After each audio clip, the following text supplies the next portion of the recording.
Welcome to Paris, as once again the World Judo Tour descends on the city for one of the most exciting events of the year. The Accorhotels arena would be the location for the 45th edition of the Paris Grand Slam, and once again proved to be an inspiring setting for all judoka, with a packed out crowd of avid sports fans in attendance. IGF President Mr. Marius Vizer was there too, honouring Teddy Riner with his 6th dan, and also our commentator Neil Adams with his 9th dan. Paris is a tournament which all judoka dream of winning, and there was a stellar entry list, packed full of stars both established and emerging. We'll bring you all the best action, and hear the story of the love affair between France and this amazing event. And of course, we'll see how France's world-beating home judoka got on, as they look to give the crowd even more to cheer. We start at under 48 kilograms, where a mouth-watering final between Distria Krasniki of Kosovo and 2014 world champion Ami Kondo of Japan lay in store. It was a rematch of December's World Masters final in Guangzhou, where Krasniki got the win in spectacular fashion. Still no score on the board. Krasniki pushing forwards. She was the winner in the Masters final. This is a remake. Oh my goodness me! Oh, she's gone! Krasniki has been thrown with the sweetest kouchigari that you've ever seen. That was absolutely beautiful. Talk about action-reaction. That was action-reaction at its very best. The kazushi to pull her forwards, and then she gets the opposite reaction there, and the direction hand puts her flat on her back. It was absolutely sweet. Krasniki could do nothing about it, and she just looks up and says, "It's gone." And those tears say it all. And there was a huge moment for French fighter Mélodie Vigonier in one of the bronze medal contests, as she defeated her compatriot Mélanie Clément to take the medal. But there was no doubting the champion. Kondo was awarded her gold medal by Mr. Francesco Ricchibiti, President of the Association of Summer Olympic International Federations. There was a big surprise in store at under 66 kilograms, as Japan's double world champion Abe Hifumi lost his opening contest to junior world champion Manuel Lombardo of Italy. Georgia's Vaja Margvelashvili looked poised to capitalise on Abe's absence after a big ippon win against Israel's Baruch Shmailov saw him into the final. There he would face the dynamic young Moldovan judoka Denis Vieru, who is improving all the time. Could he shine under the spotlights in the Accorhotels arena?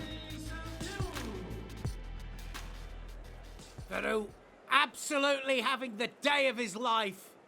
Margvelashvili, though, is a big thrower. He'll want that big arm over the top. Oh! Oh, he's gone over! What a taitoshi that was! Vieru just set him up there. His head went down first of all. But the kazushi and the saruti hand working together just absolutely buried Margvelashvili. Look at that. He just feints to the front leg and then he goes in for the taitoshi. He finishes it off in absolute style, and he buries the Georgian for the best ippon of his life. That's his first ever World Tour gold. What a way to do it. Look at the readjustment, look at the hands finishing it off, and that was absolutely classical taitoshi. And Vieru has won the gold medal for Moldova. And the medal is awarded by the great Nadia Comaneci of Romania, the former Olympic gymnastic champion. What a result for Vieru. What a win for Vieru. His first World Judo Tour gold is one of the biggest of them all. We caught up with him the next day for our latest Meet Your Judoka feature.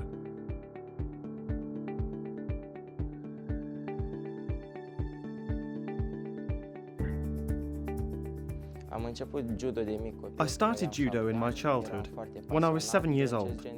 I became passionate about this sport and was fascinated by the different fighting styles of judoka from around the world. I watched them and was impressed by what they did on the tatami.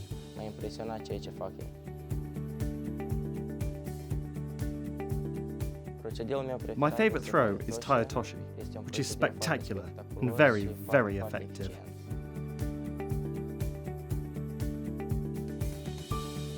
In Newaza, my favourite techniques are arm locks.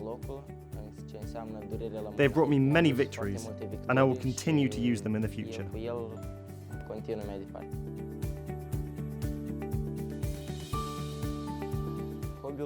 My hobby is chess. I've liked playing since I was a kid because it helped me to think positively and to improve my intellectual and tactical skills. It's actually similar to judo since you need to have patience, to focus on small details, which can eventually bring victory.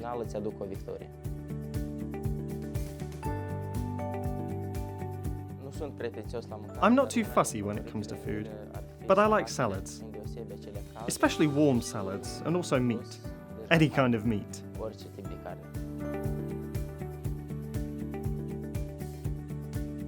I handle my emotions by having a positive attitude. The possibility of victory gives me more motivation.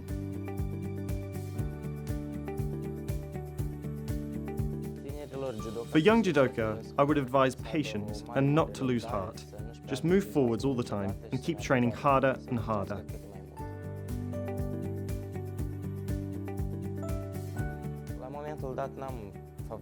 I don't have a favourite judoka now, but when I was younger I had three. Cho Min-ho, the Korean, Rishod Soborov from Uzbekistan, and the Russian Beslan Mudranov. They impressed me because they fought with courage and intelligence, and they had good results.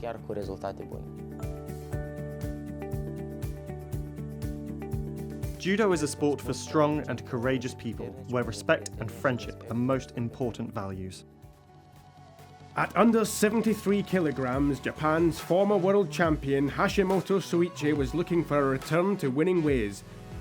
After being invincible in 2017, 2018 saw him dethroned in the World Championship final, after which he has seemed a shadow of his former self.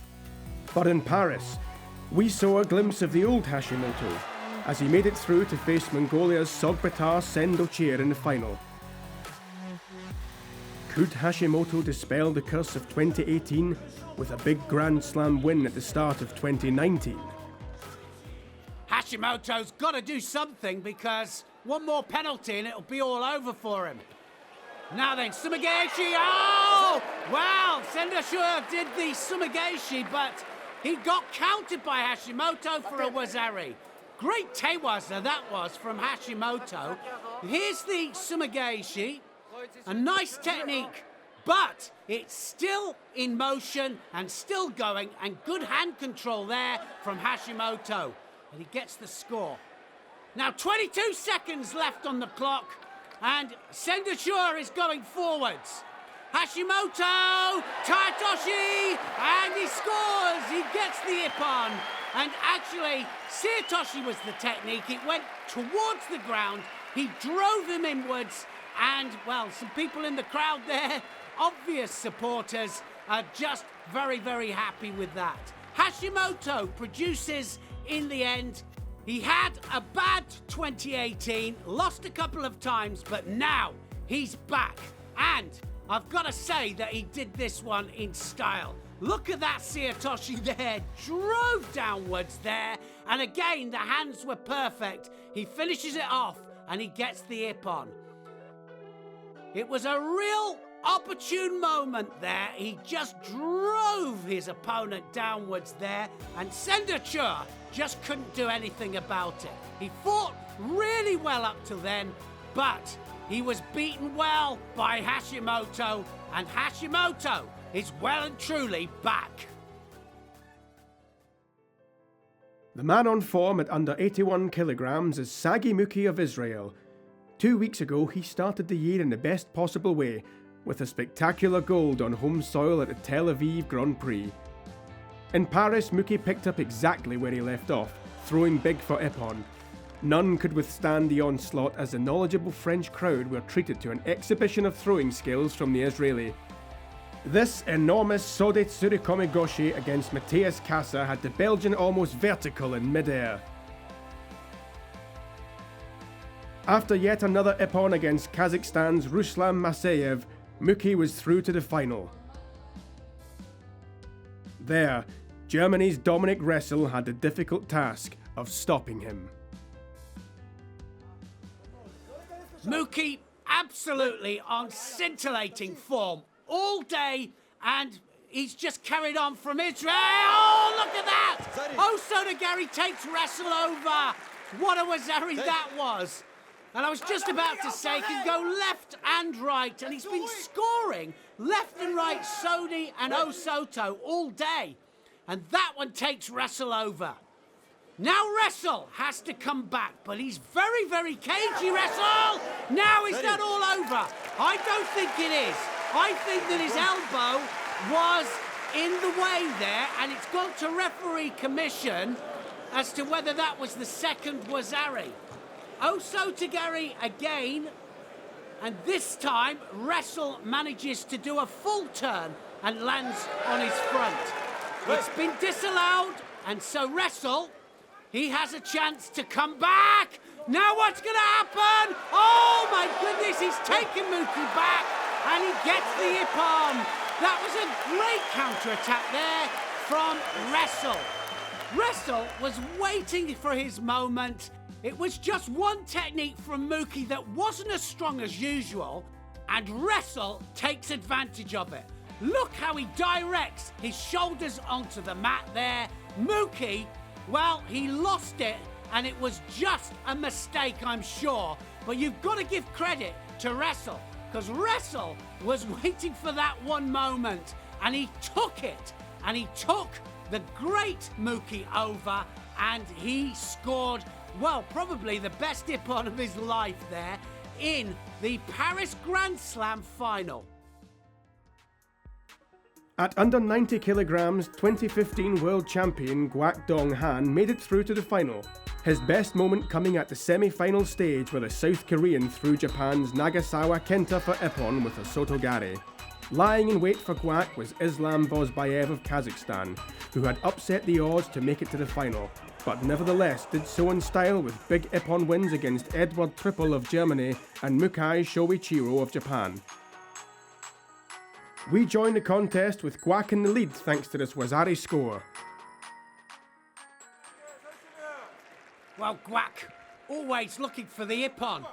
Vozbayev, always dangerous, of course. Left against right now, then what's going to happen? Oh, he hops the Uchimata, and he gets a Wazeti ippon, and that was an amazing performance from Guak.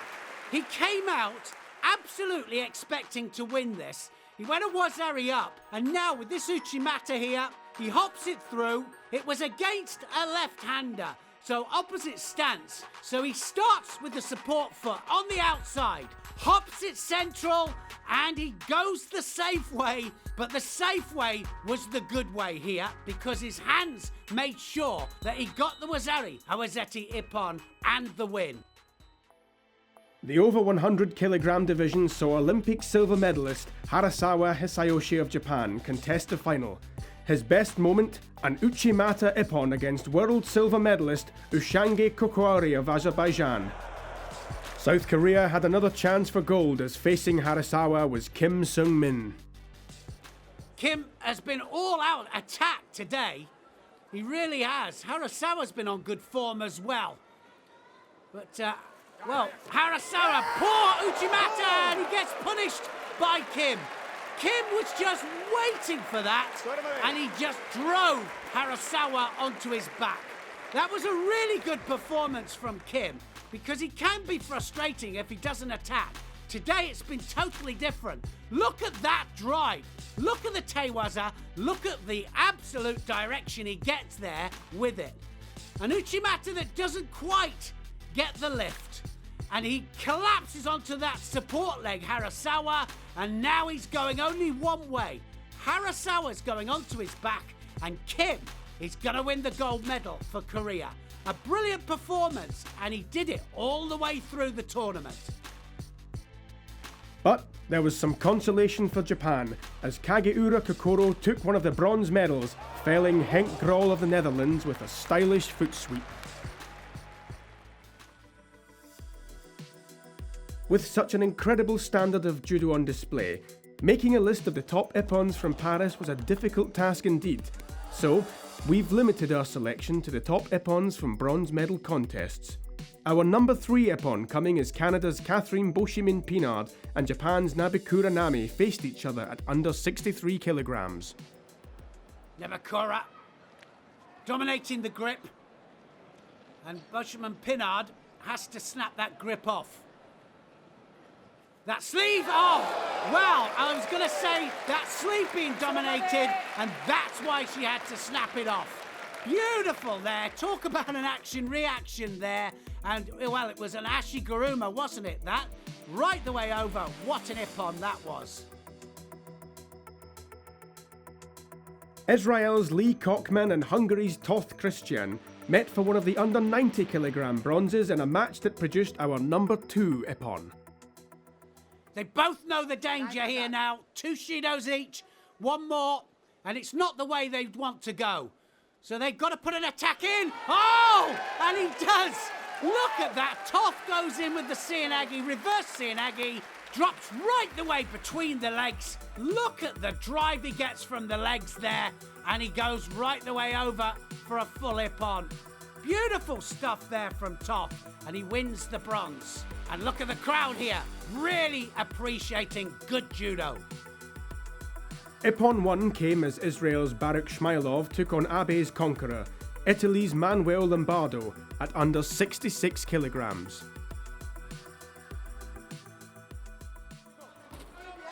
Lombardo, junior world champion, really having a great tournament. And now, oh, well, you don't do that, not against Shmailov. He wrapped round the front leg there, and he didn't quite have the full conviction. And, well, Shmailov, this is what he loves. This variation of Uchimata. Wow, he just takes him up into the air and buries him. Awarding the under 60 kilogram medals was Lord Sebastian Coe, president of the International Association of Athletics Federations, and receiving gold was the unstoppable Takato Nauhisa, who took his 4th Paris title with a victory against Kazakhstan's Yeldos Smetov. Varlam Lepartliani defeated 2 world champions on his path to gold, first the reigning champion Cho Guham of South Korea, and then the 2017 champion Wolf Aron as he took the under 100 kilogram title in the final. It was the Georgian's 3rd gold here at the Paris Grand Slam. Japan's 2017 world champion Shishimi Ai was victorious at under 52 kilograms. Whilst at under 57 kilograms there was a Canadian showdown in the final between Krista Deguchi and Jessica Klimkate. It was decided in the dying seconds of the contest, Deguchi emerging triumphant thanks to this Wazari score. Tears of joy flowed for under 70 kilogram champion Ono Yoko of Japan as she topped the prestigious Paris podium. And the over 78 kilograms saw yet another gold medal go to Cuba's incredible judo heroine Idalis Ortiz. France had high hopes at under 78 kilograms, with European champion Madeleine Malonga on fine form. En route to the final, she notched up an emphatic ippon win against her teammate Audrey Chumeo, before defeating more world-class opposition at the semi-final stage, where another spectacular ippon saw her pass Japan's Sato Ruika. There were then scenes of ecstasy as Malonga defeated Germany's Luisa Maltzahn in the final. An amazing moment to behold as the noise inside the Accorhotels arena was deafening. It's unbelievable. It's indescribable. It's like I was a rock star.